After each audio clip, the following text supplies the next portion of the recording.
Yo, Abusia, today we are going to talk about the Greek deities.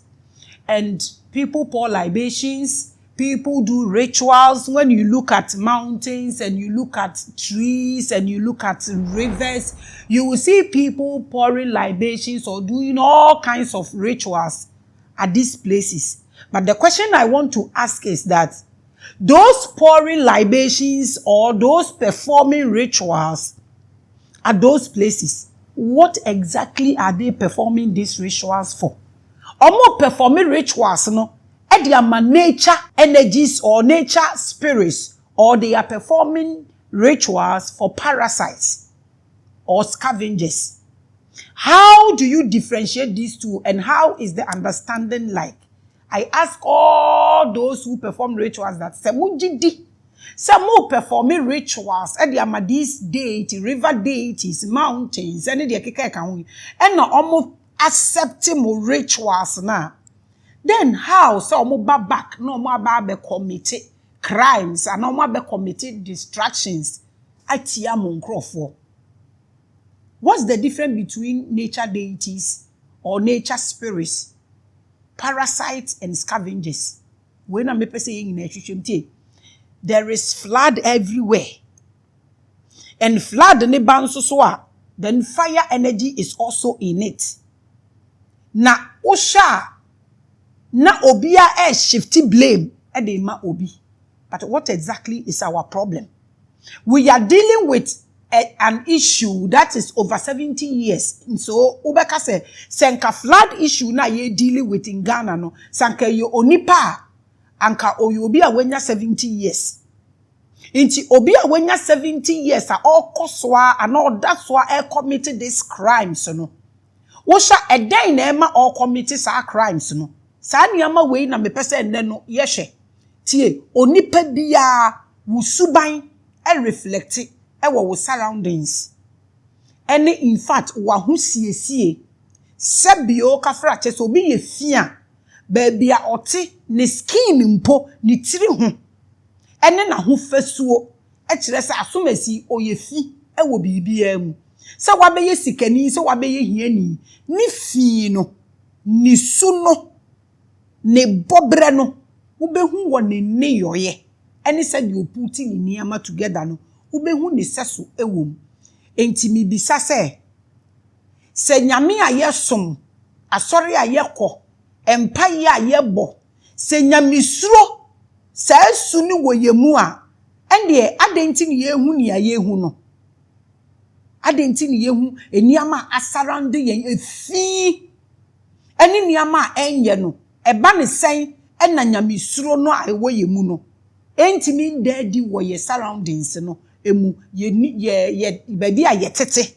ye ne yoye no adenya nyamisuro no enti mi ndadi e wo saade enim eye niama mienu na nne pese yehwe obi a oye bibi because osuro obi enti na oye eni obi a oye bibi no onim se esese oye se oye nipa esese oye esanse onua benya ne fa ahudie wo mu nti e na oye se nipa mienu hwan ne be ya de I feel say yesuban ni bi eni se ye papa ye de ye because of nyankopon nti and until you what double faces, you what double standards, ne behaviors and so aye double because ye sro nyaminti ye nim say ye for ye nya ye die ne ya hoto ene ye fa ahudie nti se ne ma mienu na me pese ye hwem nia ekoso wo Ghana nyina obi e blame obi mi bisa say why na introduce plastics ade ma Ghana for ni pakwa obe introduce plastics maaye no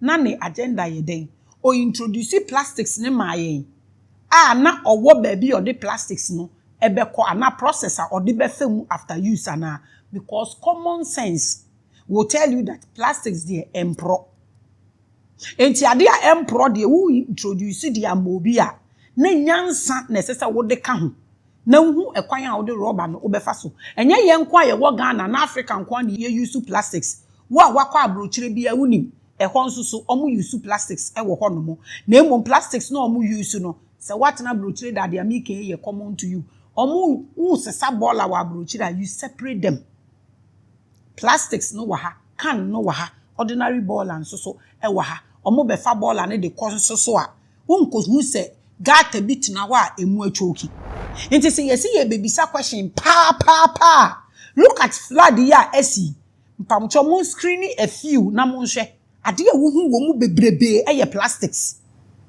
nti why na introduce plastics e de ma yen na nipa ni introduce plastics no nim nyansa se plastics in empro no e den plan na owo for plastics introduction na oye no say after use no e den ni besi we your question so obetumi aboa me nyansa mani beje why na introduce plastic aban benya bereso na ne plan na wo no eye den obroni e introduce plastics owo kwan obefa so obejeje plastics no as baller na wasan a recycle yen ye introduce plastics no e den na ye adwen say plastics na be pro ana nipa o introduce plastics na mjidi so no wako school ana ye hwan ya who wants analogy ya platform ni open mate say yes o ma ban but next year yo nyame mbo aye na ntimi nye ye eno ye one question one normal question a obi a bebisa me ma wahu questions a onipa dasani bebisa na afa ma be kiro ba bia problem na nkasa efiri ba na afa ma kiro de enti a ye say ye pese ye solve ya ye be solve afei wo bebisa wo ho biom so say why na ye tonton waterlock land no e de ma amanfo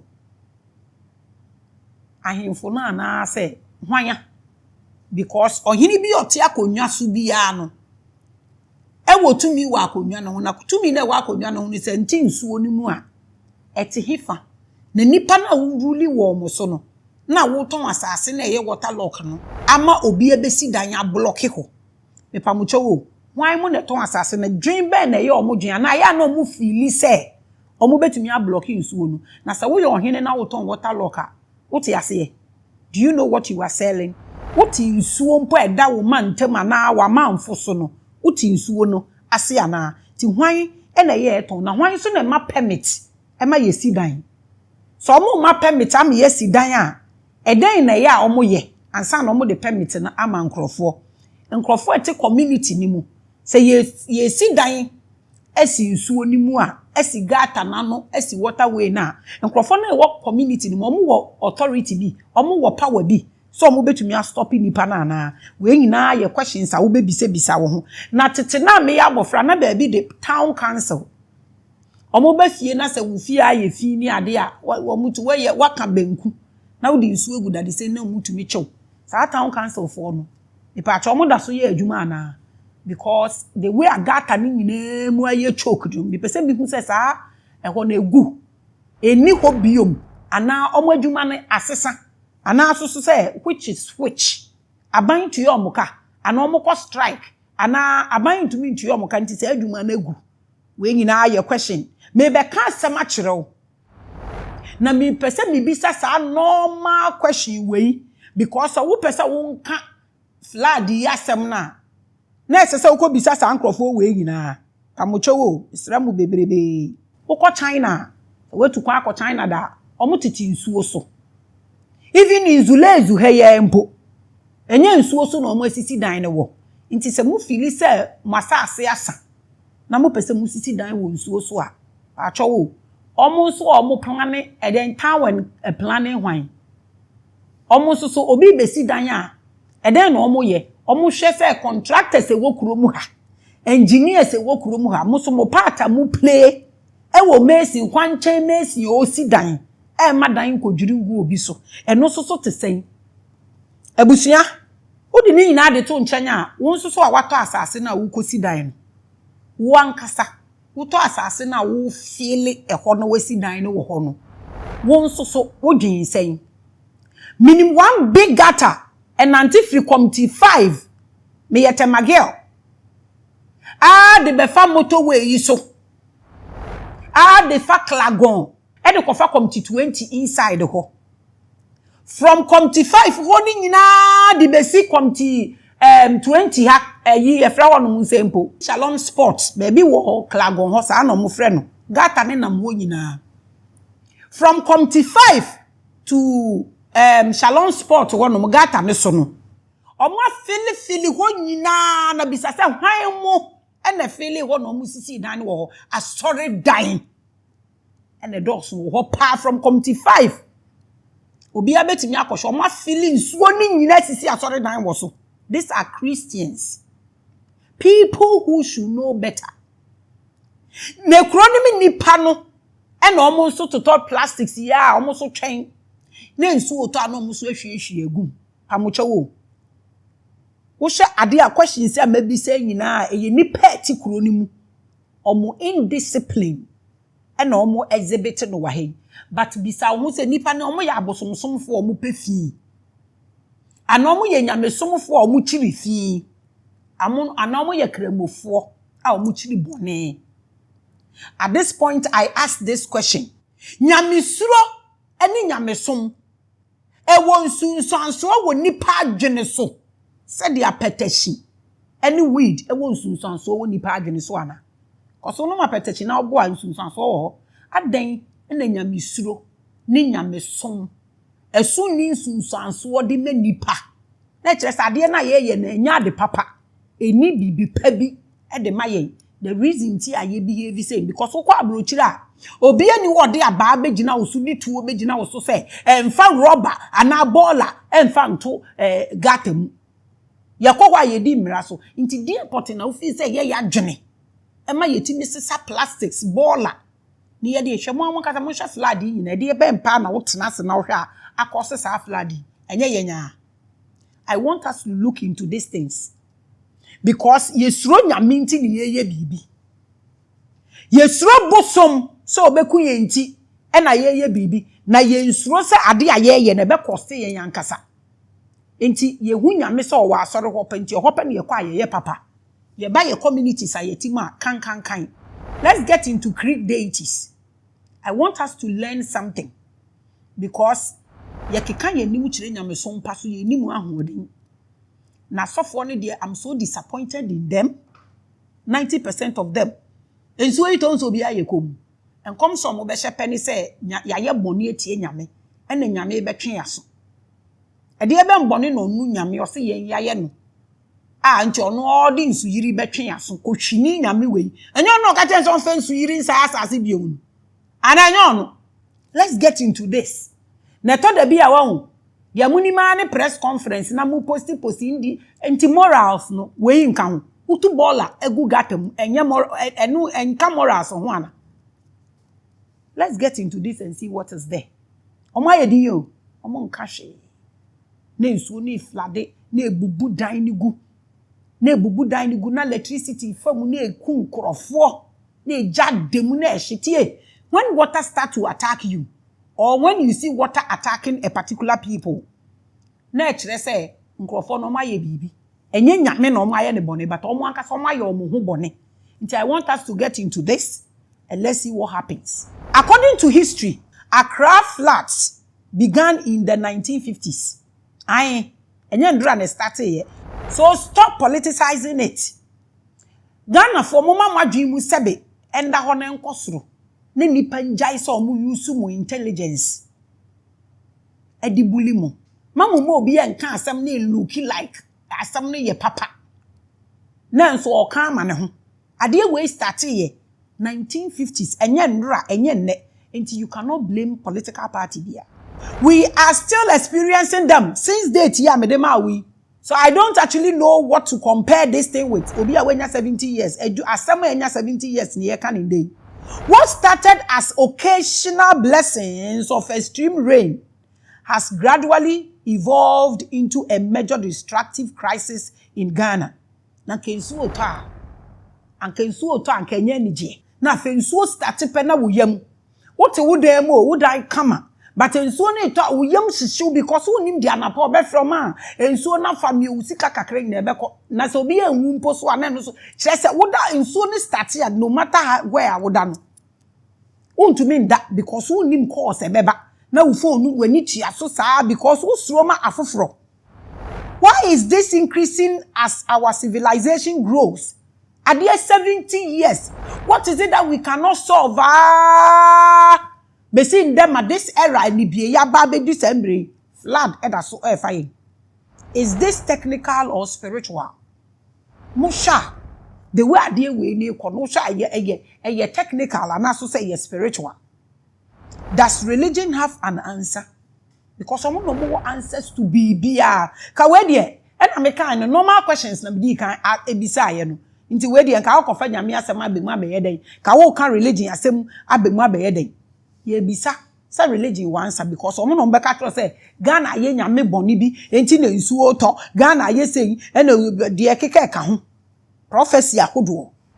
In recent times and in the past, we have seen the church's views on prayer for preventing flooding during the rainy season in Ghana. Organizing with some Christians attributing flooded homes and destruction to God, punishing Ghanaians for one sin or the other. Now, maybe someone said, this mad God. Or say, Bonnie Bay na ya no. Enye ndre ya na yenya ye brother. Sam George Crow fighting homosexualism. Ye chiri bone. I was saying Crawford, you know, ma bobo da me. I was saying porn, crass porn, so ma munhwe biemu. Papa, internet no cry dey hwe porn en you. Internet no cry nye. Na me pese me nya na nka bibisa na sam ti cheating so the way why serious no. All working on purity. Me can say the oye ni nyoba me bisa ne say cheating so eno so eno de ense say e ka ho ana. And then no achievement. The way na ni abreniti me twe na dwen e de agina we nyina so. Panichewo. By this time, yen ye born so chan America fo ana. A ode yen ye born asofo ne say ye born ntina flood ne ba yeso. Yen kra ye chi homosexualism, ye chi gayism ana meboa. Yen ni nyina mo twe ne sre ne abasai.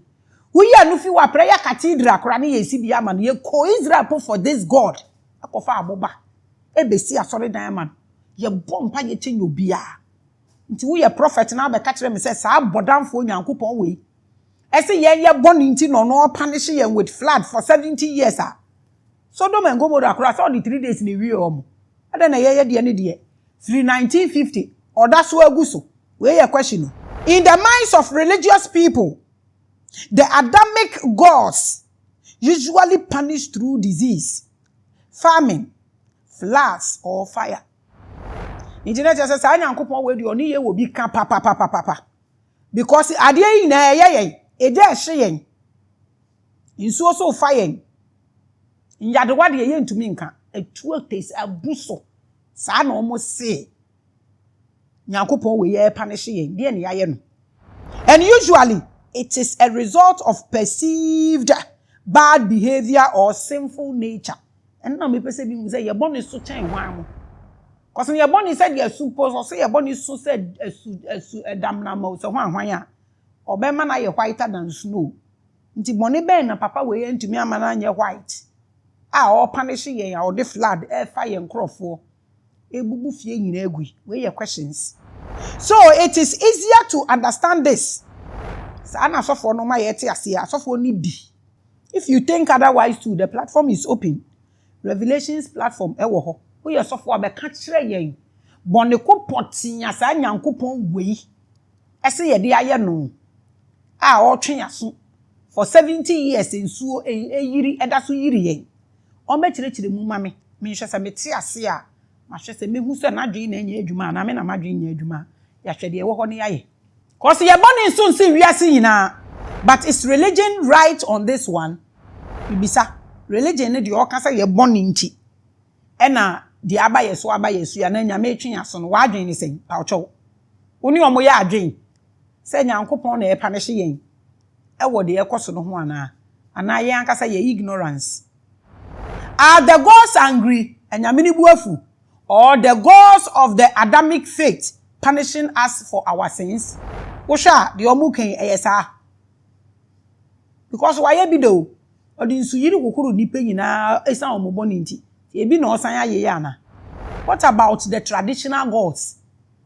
Because nyame no mutiti nsuo mu no omo so ukodi obi wo nsuo ni mu a otumi gbo odua otumi ma wafuhye obetumi kora aku ukopupusu wo nsuo ni mu a eno so saa onu so obetumi aye ntimi bisa se ana omo nsuo mu hudim ena de ekoso no ekoso ade na wadwen ye pa ocho Why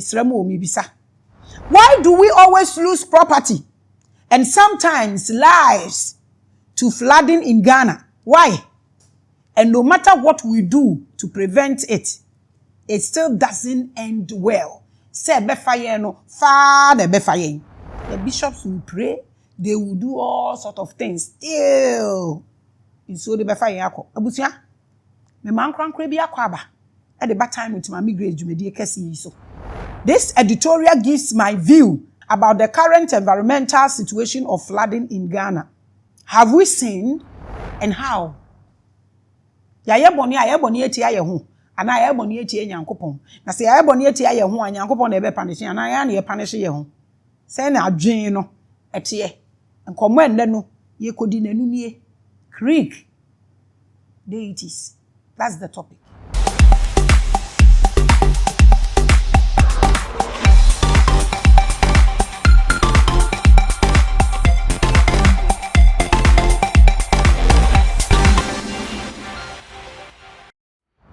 Yo, ebusia nansusu ye kwesi ada me man krankra bia ache. E man krankra bia akwaba at the bad time with Maame Grace Jumedi kesi so. Today's topic is great Creek deities. Ebusia edi ya meje so platform yi so. Eye Maame Grace, call me the prettiest preacher, call me Kasongo. Edi bi ye wo say umfa mfrɛ me na wo bonto no. Utimi di frɛ me because they said they wakoma. Any usunsuma ati wo mu e ka kire wo na hudin. And now they frame me. To me frame me Jezebel be a upe be a mejeso. Ebusia, I titled this editorial Creek deities because we are definitely going to talk about river energies and Creek gods. There are so many questions going on in my head. Maybe some who say, baby yara, ube KVIP. A public toilet. Do history and find out what was there. From Cape Coast Castle, Nana Tabel, Bosune si so. And you could see baby, I wouldn't say KVIP, what biara. Find out what was there. A common number Deities, ACCC. And we are seeing a team nina. We have land defense and we have water defense. And think a crow. Ana region nkomo wo sea no mo wo lands nkomo no mo di yie so wo fa from Tema Oil Refinery e de kwa kodu prampram pon ene ningo ho no ma fa kwa kosi aplawo I mean the Volta land na akona obehu nature deities a ewo ho. What did I say? Me see nature spirits. Don't get confused. So we have parasites, we have scavengers, we have nature spirits. Tili bisa omo so na nanom no the spirit na mo so no sa wo fa wa akopema a wo behu sa wo fa central region so from Kaswa to Ehifa kosi Takorade ne de keka ho a mo na mo wo asase san wo nsuo eka ho enti nka mo wo these two energies you omo ruling but check that these two regions here me kan say ohia any o mabra bot say in particular e de ben confusion e de ben problems e na e wo honom edemam. And I know our family and friends outside Ghana would definitely say that we should stop attaching spirituality and religion to everything. That I will not answer for now. But sawoti abruchi na ati abruchi de papa. Na nye baby ba ko na wakoye static wo ho. Na wachinya. Sawo sure mo obehu gata mu kro mo ati hu. Na mo de akonwa ketewa bi asi ho.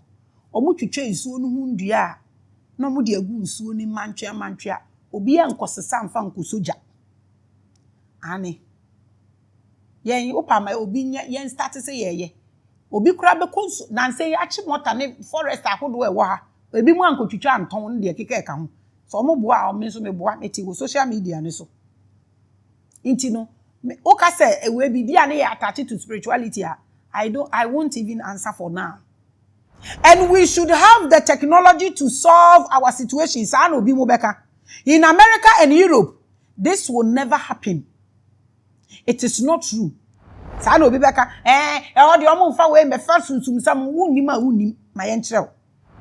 We have sat here and seen the new places flooding in the West in recent times.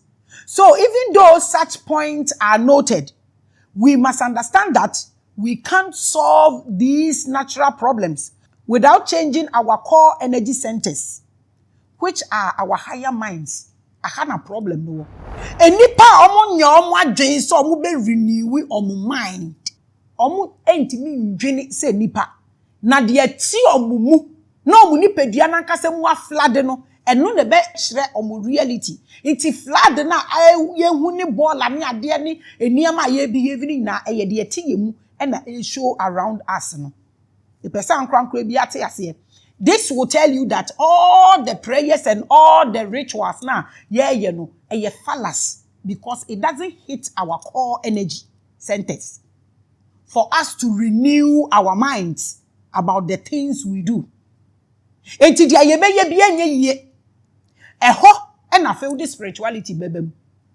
So nipa dwene enya adwuma. Eno na bibia wo no hu bia asai. Na so pese wo ka so nipa dwene enye adwuma na chese nipa no you be so holding the subconscious mind. Na so you be on control. E won the subconscious mind. So na se onye obi a oya ade a onim sade a me ye be ha me ankasa. And se you obi a obeka se ade a me ye because we throw obi nti. Ho na spirituality bem. When you are conscious, you know what to do and what not to do. You don't want to do what you have to do because of God or because of Obi. Please you Obi and Usro Obi. A problem no. This is why I tell you with every confidence that all the prayers from mosque to church to shrines to everything, mun check it. You people have zero connection with nature spirits. And I say this with my 2 feet on the ground. You can do your worst. Because they are more yene pa die. Say anka a hitting your higher core energy centers now. Anka niyama we na yehu. Because yen ye what the power to stop the wrongs. Yen ye what power to increase the goods. Now I reflect it with your domain and your surroundings. It doesn't look like that. That is why I'm saying that whatever you people are doing, you know, and yet, because you could see our behaviors that we are vibrating on our lowest level. How do you pour baller? Edi to wo the ball egu nsuom. Gatemu trash no bia koto tomatoes near the rubber polythene 5 atichire amano. Na ye banning rubber inso I say just a next year. What is stopping us from banning it right away? Say you nim say plastics ma kasa me ka kire mo last year. Me see the way plastics ne ye no. Yan hwe ye beduru ba bi obi be wo no na plastics hwe de ba nanum ne hwinim. Me kanye. Say see so mo say mo abane na why are you waiting for next year? We nyina na make no. Me kan obi be ka say flood wo ba bi ebi wo America. Eye omo matena ba bi a che na omo mpese omutu ni say endura wo sedabayi. Me hu wo news mu wo social media no so say omo se edan bi enya se 80 years so se bibi sa wo su se ho ba bi omo bubu agu fom ana me boa enti plastics no na make. What is other na muntu me stop ni se mu se na ese e de entia ye wu nka ho ansa na masesa enti America on flood ne ba ho omo be ka kire omo se muntu flood e ba tsunami ni ko ba bi ni so omo ka kire omo se omo muntu na omo ante e na omo tena ho na ye de ye weather forecast no correct say Mama mi fancy answer asem. So this editorial will not blame God. In fact, blame me mobia and deities. No, but will connect the works of nature spirits to their impact on the psyche of society. And a problem in our This is what I do, putting your body, spirit, and mind and soul together. Sadia way yes scattered that. And na ebe show bibia around you bia ebe bubu egu from and ebe jure egu from, not including your own life. So maybe we should talk about the 2 main topics we highlighted: river gods and creeks. I want us to talk about this and Sana.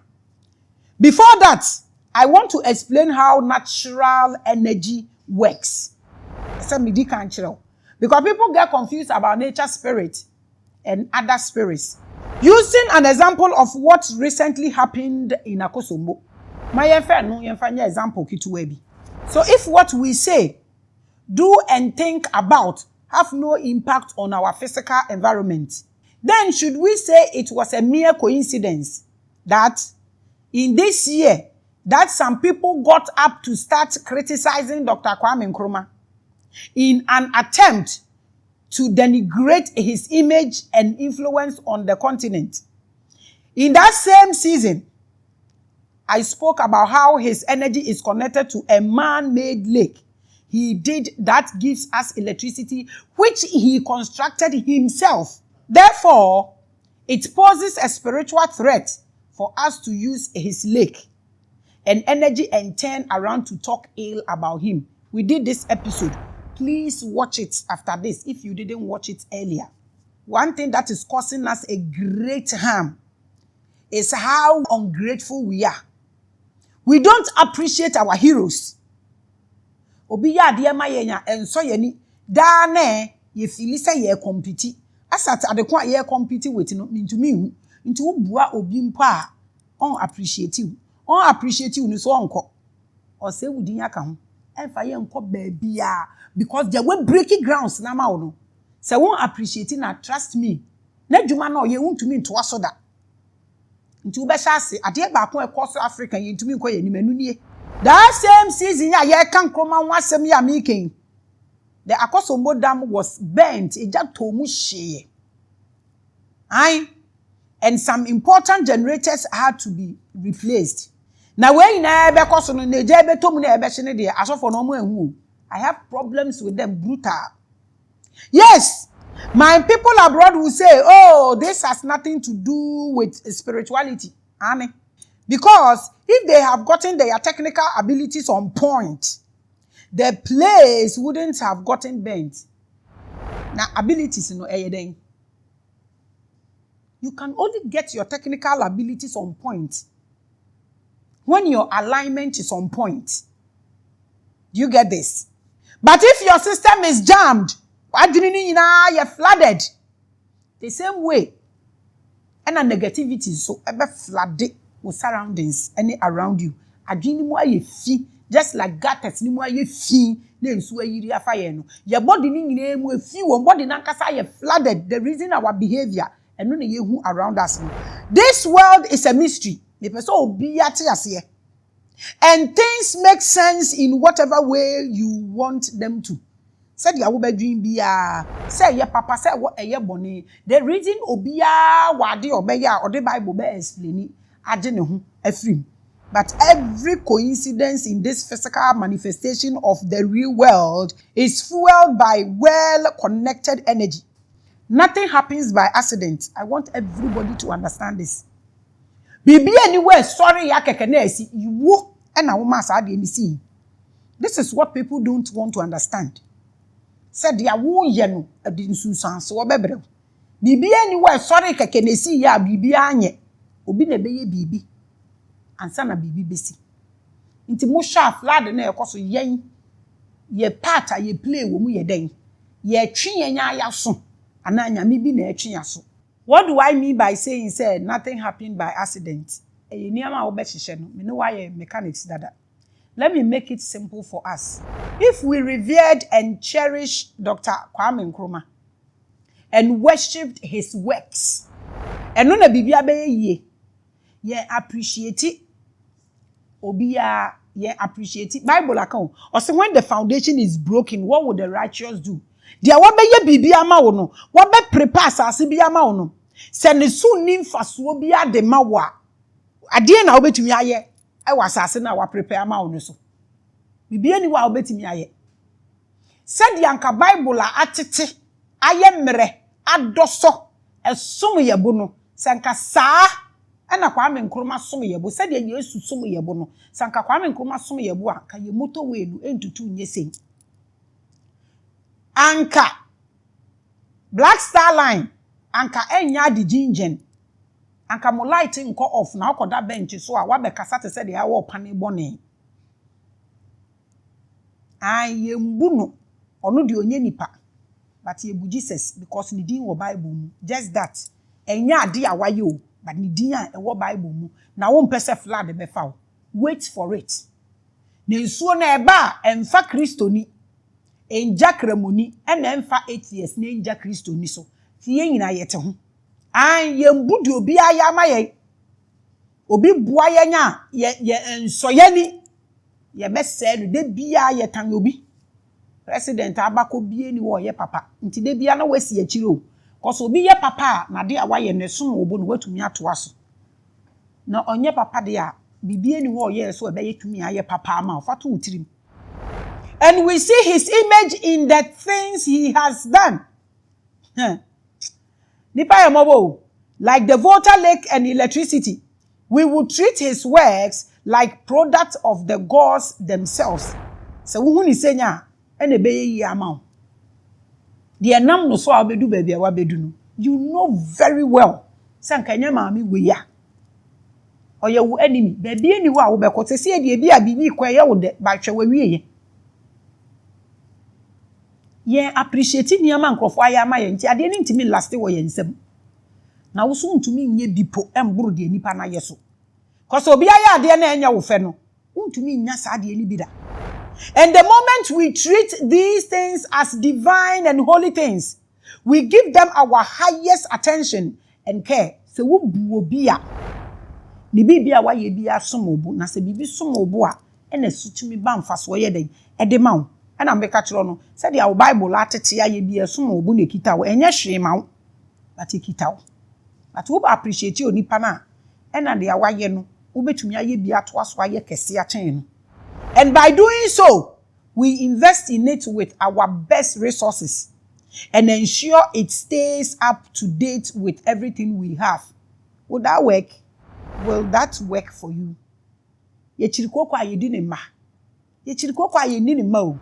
Revering these things is the only way we get to prevent unforeseen circumstances and accidents. Sani ama we ni ebetumi aye na de papa ye den abaya bra wo so. Ye appreciated your ye papa kakra bi ma ye no. Na papa beto aso because at the end of the day no, and I make a no wherever frequency goes no, energy flows. Ti frequency na wo de call akoso mo no so no. Frequency na wo de call ade enkroma aye no so no, motorway no so no. Sa energy na be flow wo so. I tell my children, say, hey, look here. Se obetumi akọ shop. No wakoto bowl ane bo ye din. E de abafie. Wo de bafie sebi o tafrache na wo bepupu gum. Na wo didi wo ma wo be yare. But obetumi akọ bowl so sebi akofa kuraba eda bowl ane so. E de abafie abetwitwim. Wo be didi wo mu hwe ni wa ebeye wo mindset any adwene a wo nipa ho ne nsem a wo ka wo nipa ho eno na de no me any amane bebre de bebre. We can't have accident in our holy shrines because we know the consequences. Enti na maybe say shrines na na ewo hodada ne pa eno na ewo hoi ehu o unless the shrine is fake. Nanka wo de what you see who is going to take it obi enfa. And this is the eye-opening we are supposed to take away from this editorial. And only any asama me person will be when you know the mommy. Yeah, appreciating the power. This is why I politically more bread. It will be say. I sorry no so more bread. It will be anyone more ya. We are just ungrateful. And no, and I yeti baby I yeti see. By this understanding, you will know that the Akwesi Broni that you are following and saying he is advanced.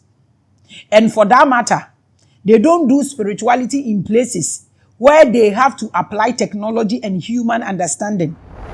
Remember, human understanding, know that they do this by treating important things by important people as holy and divine works of the gods. That is why their ancestors are saints in the book you worship, and your ancestor has become busumsumuni. You appreciate everything in the Bible. Your own great grandmother, those are almost church country ne de ma no. And then I will come about them. Usuro obroni nyankopon wo Bible mu. Enti ukwa sorry wa umfa ball and kogu ho. But ubefia Deities so na wo num bi na ne de o de ball abekwa akogum. Sa flood ne ba na afa Jesus meboa. E na eja wagina ho. Meboa. Treating the water, lake and other works of Osajefo as divine manifestations That must not be made unclean. Means your Akosombo Dam will always have the best equipment and resources. But how do you treat them? Your Tema Township will never be reduced to a slum town. They see if you're Tema, I'm a Tema girl. Tema now to Tema. I said what to Tema come to 2 to come to 4. The Kaiser flat, ne Italian flat, ne the keke kan. We don't respect them. And so kaya sorry da in the Bible them and said the attitude the glue better tally. If you love and respect, who cherish you obia. Bibia wa ye bia wo hwe ye. Anu nti na mukita mo Bible no mu de no. Because mu do Yesu, mu do Nyankopon. And when you do this, who benefits? Say who do Kwame Nkrumah. Na who respect na who hwe niyama wa ye ne so yi ampa cho hwan na benefit? Yesu ana Nkrumah no. Kwame Nkrumah in the grave, or you who is depending on these things, why na benefit? Obi hu ehi ahoya a ewo wu munti na obi a waye papa senya ma waka no ho asem ya. Nti bibi oye bia no dia waka ne dia wadwene no. Eno ho mfaso ne bedi wachi. Manwuni ama Nkrumah ye na de na motumi aye bia broso. You are still behind because you don't appreciate your way breaking grounds na ma won. And this is the idea I am seeking to push with this editorial. So please stay with me. Chere will be so. Abusia, don't worry. We will attend the mystery class on Greeks and river deities. We will do it. But I want to say something again. Share. Say anya ya dwen say ye hwe niama e ben yen. Se wa hu. Na ye hu say ye ama ye hu. Na ye say bibia ye bia ye ya amanyame. Na ye de tu nipa adwene mu say aha nye. Na heaven na ye papa. Nti eno ho adwuma na sese ye ya. Ye bemim da na ye de ahye Nyankopon so no de flood be fa yen. I said we're doing deep about what I just said. Somewhere last week, I traveled to Ho and Pram. Me dey me wa am to me to car me kwa ade am hwehwe de obi enim nya na mnim ni am hwehwe and to car so am to play me chinchin na me hwe bi. There is a very heavy presence of nature spirits in these domains. Me di kan abobo so akero so wo fa Volta regional na wo fa Central regional, you will be marveled and you will never understand why these people are poor. Mo bi endwin se me ka e de amoki omu enye sakra at all, because said you be you hia ni bi ono anoto na aduane di nyam na meto aduane ma omudi. But ye won krofo bi wo kwa na ma kire no ye sea defense and ye land defense and they control this universe. Intinka wo ba bia wo was any ama mienu nyina te se nkramfo ni sa nkrofo ya mebubo ye ya akomo na seso omudi yi abusia. I don't think the people of Dangbe especially have fully understood the sort of nature spirit that exists in the terrain they are in. Minjin this omunimda. Na me ka kire. Me fa wa me ko hwe mani so adea masamechi. They have a beautiful landscape and a very powerful presence of nature spirit. So powerful. But nkrofo we omunimana. But at the main Pram beach, I realized that an energy contaminant exists at the heart of where the ocean meets the land. I have spoken about those places before. Anyhow, Nkrumah was doing a whole lot with her, but and this issue honestly exists in so many towns in Ghana. Not only the coastal ones. Ye wahum Ghana sunsum semono aye individual issues. Ye ntumi ntimi and join force. Engine mu ma country no. But your slave master, I call them the thieves. When they came no, omo begina what you in Tokyo all the portals. All the gateways, they did something. That is why from the beginning of this editorial, me catch out check baby a KVIP wo biara. Na cho say den na e wo ho. E den ti no mu see KVIP no e wo ho no mo. Aya mo ye politics mo to aba no na mo okun wo ho. Adekun e wo ho no de mu ni.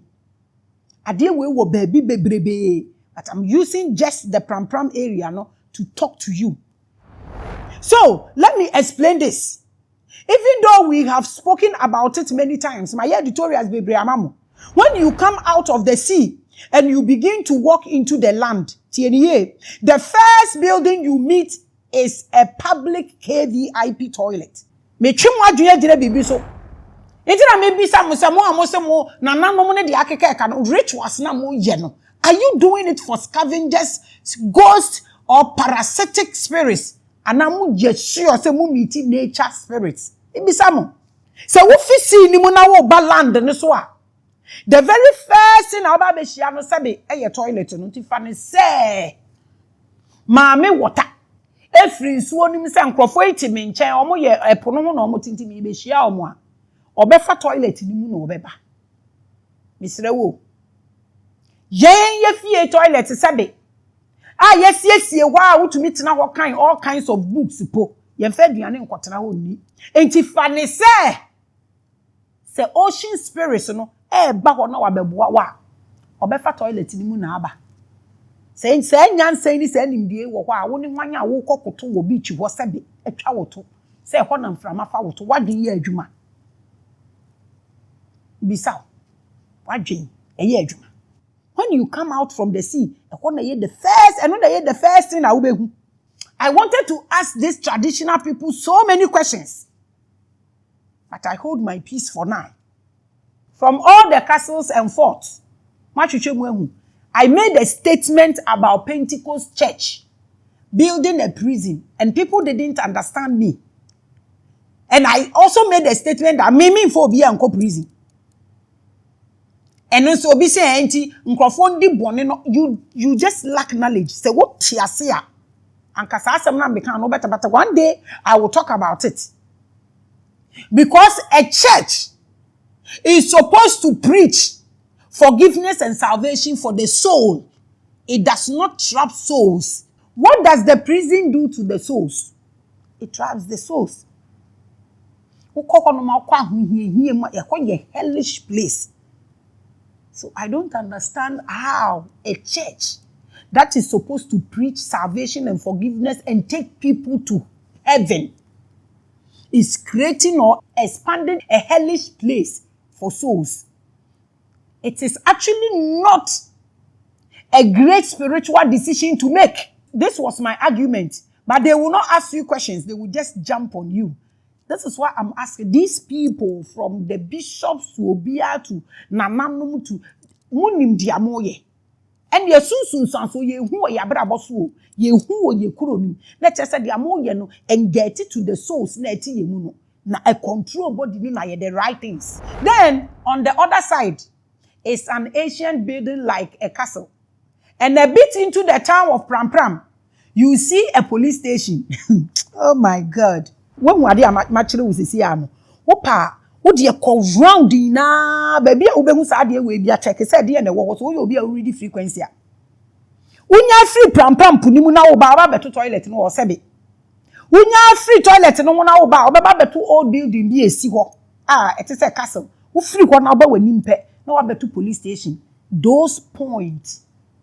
A day in slave master monam from so I call them tips. Omu place we wo. Let's imagine this with a normal communal relationship story.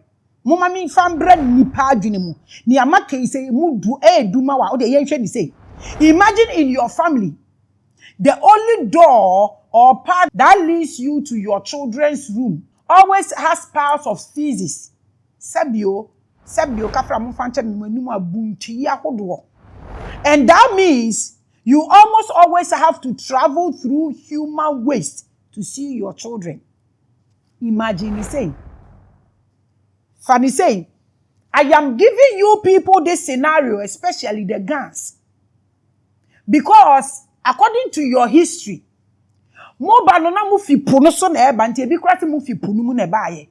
And according to history no, mo beni edi enkranfo because na mo do so much on the sea. Nti yese na mo te se nkran ne bebrebe. I got this history from one of your priests, in Kocha, the quest of Akabulan, and on Maame this history. So the ono no catch me oboa me so me boa. Because me, I don't talk about what I have not actually investigated. Into ono, and I can't wait me. Into mo dear, nanka mo free punimu ne baye, e puno na de mo baye, into mo dear mo Maame, and now mo fa pim, and anka ye puno ma mento aso.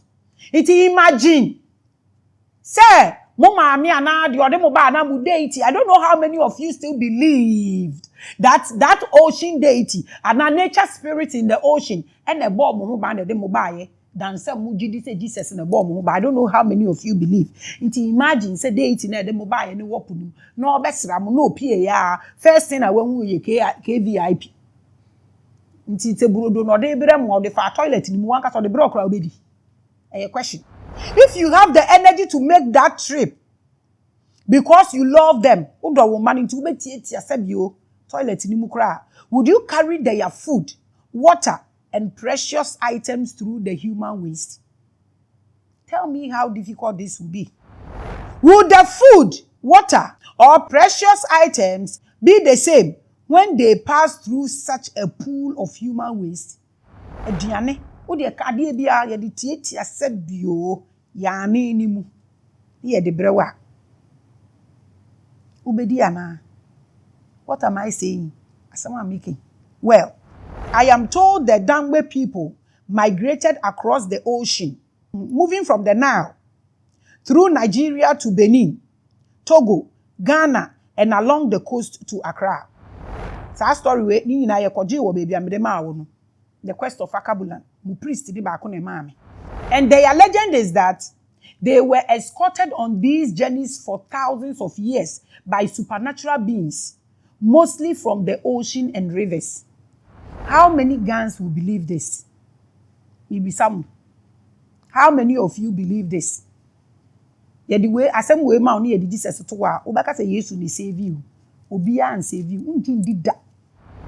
The Homo festival is coming, and the rains usually precede it. I am told that many of the Ghana towns will hold rituals to the sea and their rivers. Inti sa rituals mu be bi so amakole.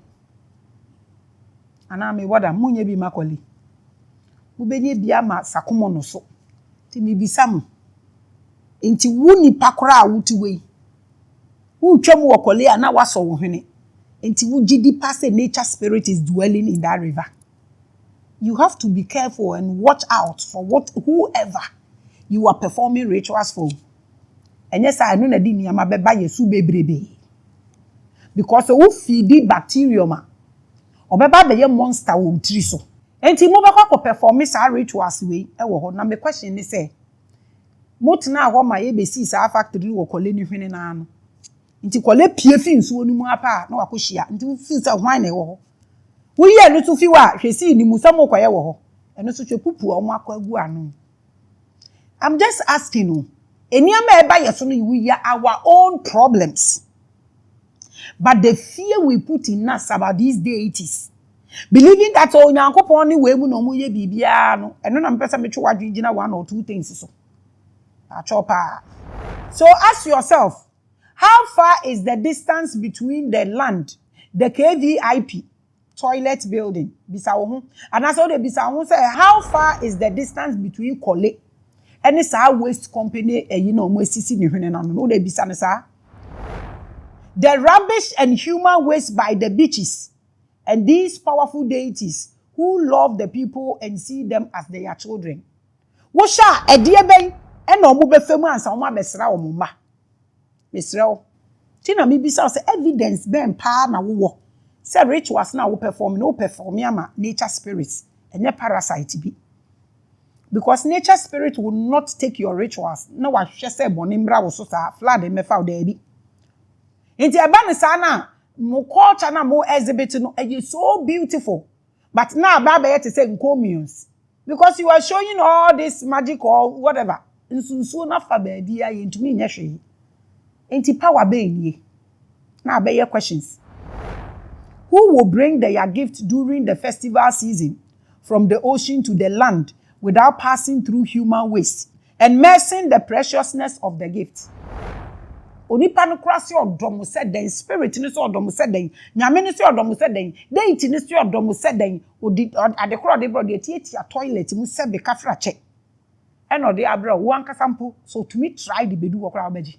Aduane no de bra okra obeji. Patro life okra no de bra wa. Se dia ne nase aye toilet ni se bi okafra che fache obeji anami bisa o. I don't want to blame Ghana people for not keeping beaches clean. Me, I don't shift blames. Because this isn't peculiar to them alone. There are beaches outside Accra with the same spiritual contaminant that stand between people and the energies. I'm saying, check it, baby, a public way. There were spiritual people who care about Corona. These are things. I always release a Juma form. These are things, not adverts, to prove what point I don't know.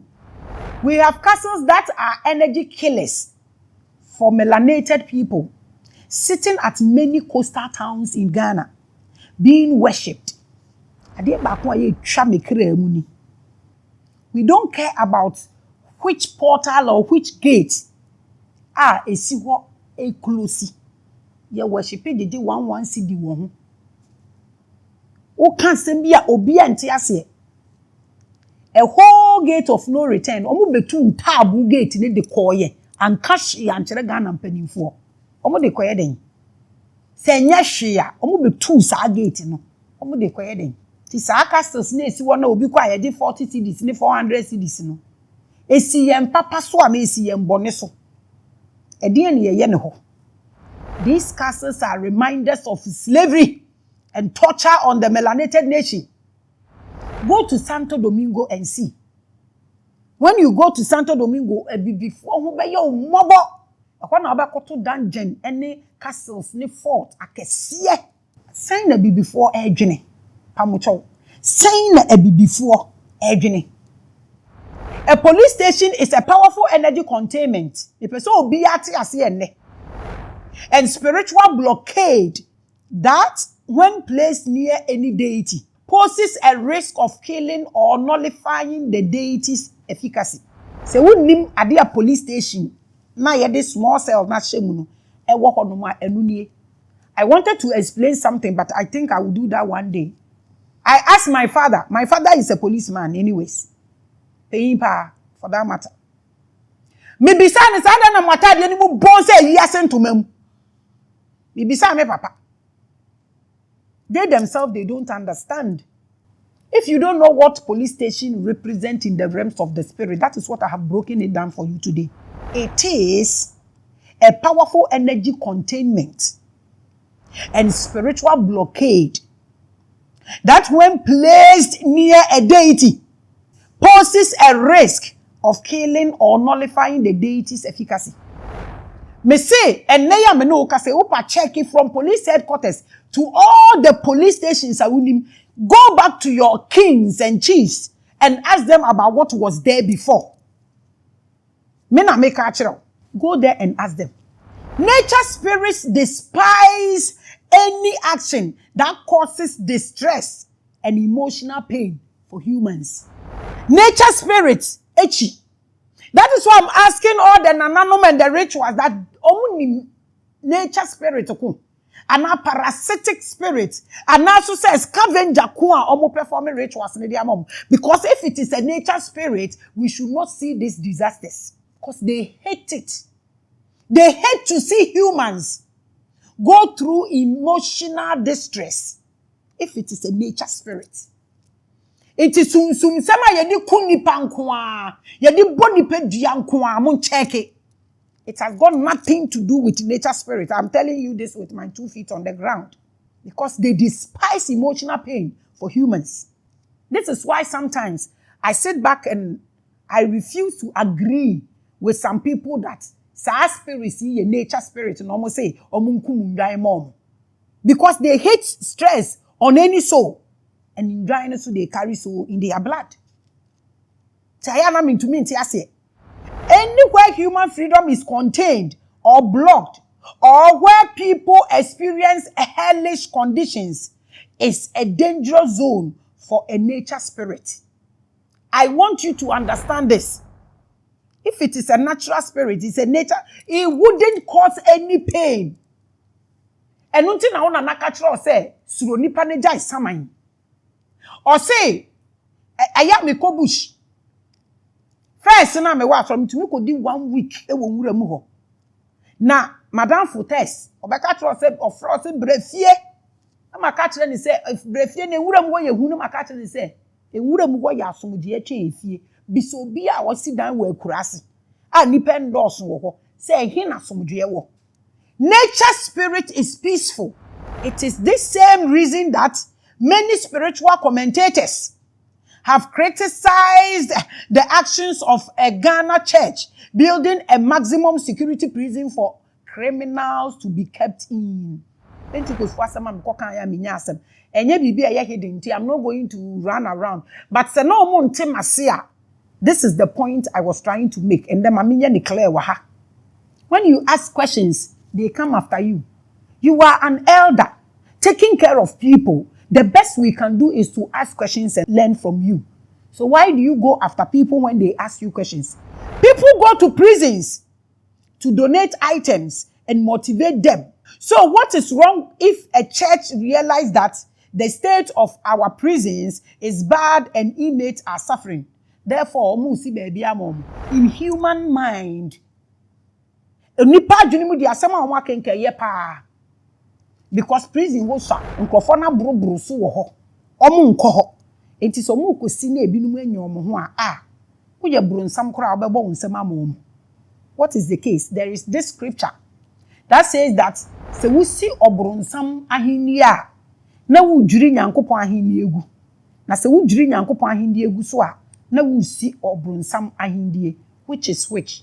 Therefore, they invest in constructing a jailhouse for prisoners to be kept in. When you communicate this, now be a bigger problem. So, jailhouse contradicting what you people are preaching. Yeah, because you people are preaching freedom and heaven. Jail is not heaven, so don't build it. It is not easy to answer such a question from the ordinary human perspective. If prisoners don't have a home to be kept in, and a church builds them a jailhouse, what is wrong? If a politician tells me he's going to build that house, it wouldn't be a problem at all. But a church saying they are going to build that house, it's a problem. What is the problem? The issue is that prisons are spiritual blockades. Prison puts restrictions on a free soul. I don't want to go deep into this yet. Prison causes people to fear at the highest level. And you will need pursue a free woman. And prisons and cells are elements that reminds the spiritual world of the body's prison and the pain of having willpower captured and restricted. This is how heavy. And this is the real meaning of prison when it comes to spirituality. There is nothing painful in this life or in this physical or spiritual life than this kind of things I just mentioned. Because of that, prison is a breeding farm for negative and ferocious energies. And